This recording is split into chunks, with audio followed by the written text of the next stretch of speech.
here to introduce the Batcane. I'm Dennis Popa, and I was in charge of circuit design and circuit build. My name is Brent Beauchamp. I was in charge of programming our microcontroller. And I'm Victor Espinosa, and I was charged in fabrication, handle design, and testing.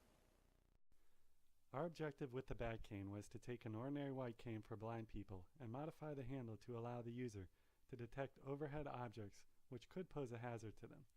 This is done by using an ultrasonics transducer in the handle to send 8 pulses of 40 kHz ultrasound signal. If an obstacle is in range, the pulses will be reflected back to the Batcane's array of receiving ultrasonic transducers. If the Batcane determines the obstacle is in range and at an angle to pose a danger to the user, the Batcane will vibrate the handle to alert the user. The Batcane is controlled by an Arduino microcontroller, which first charges and then triggers the DC boost, which amplifies the sending signal to the sending transducer, which is part of the transducer array. When the signal returns, it is received by the receiver transducers in the array, and each receiving transducer signal is rectified and amplified by its own op-amp circuit, where the signal is returned to the Arduino for processing. These LEDs are part of the test circuit to indicate the angle of the obstacle. Each cycle lasts 46.5 milliseconds. Alright, so here we have our whole system put together. The microprocessor is sending out 40K signals. The DC boost is amplifying it through the sending transducer. It's going to bounce off an obstacle, come back, and it's going to be rectified back into the microprocessor. Here we have LEDs lighting up, so that if it lights up, it means it hit something. Pictured is the schematic to our DC boost circuit, which amplifies the sending transducer. Here is an oscilloscope image showing the 5-volt, 5 kHz charging signal produced by the Arduino, shown in blue, immediately followed by the 5-volt, 40 kHz triggering signal, also produced by the Arduino, shown in yellow.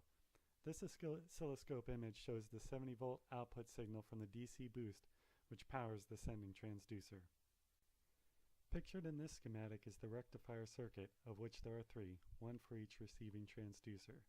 Here is an oscilloscope image, which shows the 8-pulse 40 kHz return signals received by each transducer, and then here is the oscilloscope image with the rectified and filtered signal, where the 8-pulse 40 kHz is a single 5 kHz pulse.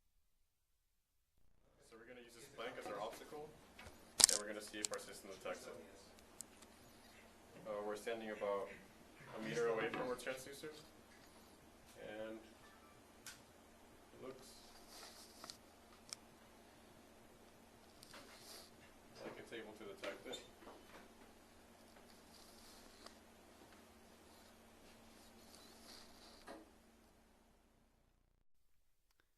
After our signal is rectified, it's sent to the Arduino for sampling.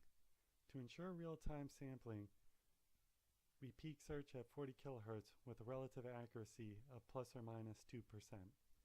Our peak response can be modeled as the set of values shown at the top. We sum these values to produce a vector with an equivalent angle. Given the microcontroller does not have native support for imaginary numbers, we restructure to produce the following equations and to find the angle. To simplify, we use the following to produce a unit vector for both real and imaginary.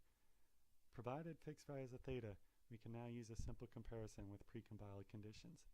Inaccuracies in the magnitudes with the transducer matching do occur, so we add in a compensation factor, Q.